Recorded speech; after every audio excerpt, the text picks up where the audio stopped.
Weather this morning. I want to check in with Michelle to see how cold those temperatures are. And actually, the wind chill really is the story this morning, right?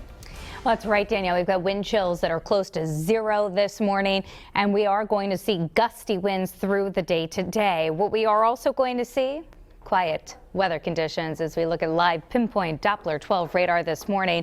Our threat tracker into the medium level for today, as we continue to track those stronger wind gusts. There's a wind advisory in effect until 7 o'clock this evening for those gusts as high as 35 to 50 miles per hour.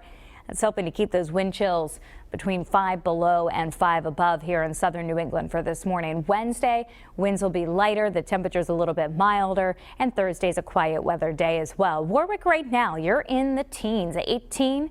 It feels like 3. Wind gusts up to 32 miles per hour right now. Winds from the west-northwest about 20 miles per hour in Smithfield, so the wind chill still dipping at times below zero.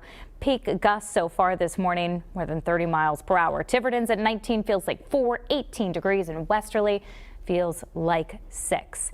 We are dry, though, not going to be waking up to any fresh snowfall like we had yesterday morning. So hurricane barrier camera in Providence.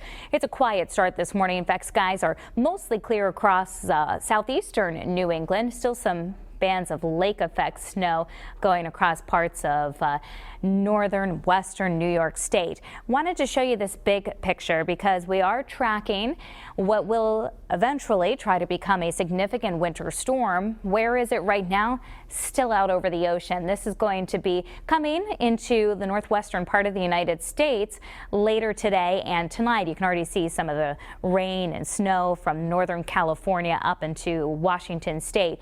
From there, it's going to try to track down into the Gulf of Mexico. So we'll kind of show you the path here, what we're expecting this to do over the next few days as it comes onshore. Again, it'll track down through the Gulf of Mexico or get its act together, but really strengthen once it moves off of the east coast of the United States. And from there, the path of this will determine the sort of impact that we see here in southern New England. But all of our computer models really on track today to still give us a significant storm system. So this is just one computer model's take at the accumulating snow potential.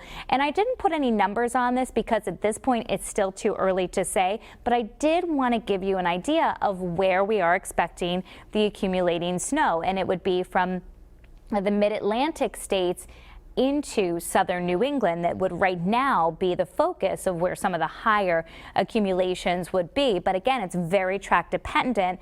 That's going to likely be adjusted over the next few days. Today, we've got 25 degrees, windy, cold and dry. Sunrise 7:09 this morning. Sun setting at about 4:45 now. As we move into tonight, another very chilly night. It'll still be brisk, down to about 17 degrees for an overnight low. Here's the 7-day Futurecast. So we're looking at quieter weather over the next few days. We're storm free today, just very windy. A little more comfortable Wednesday, Thursday and Friday as high temperatures will be close to the freezing mark. Still nights in the teens to around 20. And then again, we turn our attention to that weekend storm potential. Looking at all of the latest data that's been in this morning, all of our computer models still signaling that there will be a sizable storm that'll try to form. But again, very track dependent for our area at this point. If it were to develop and track near us, we'd not only see accumulating snow, but potentially some gusty winds and even some coastal flooding over parts of eastern Massachusetts. Snow showers may linger into the first part of Sunday, but it still looks like Saturday and Saturday night would be the main timing for us to see those impacts from that storm. You're going to want to stay tuned.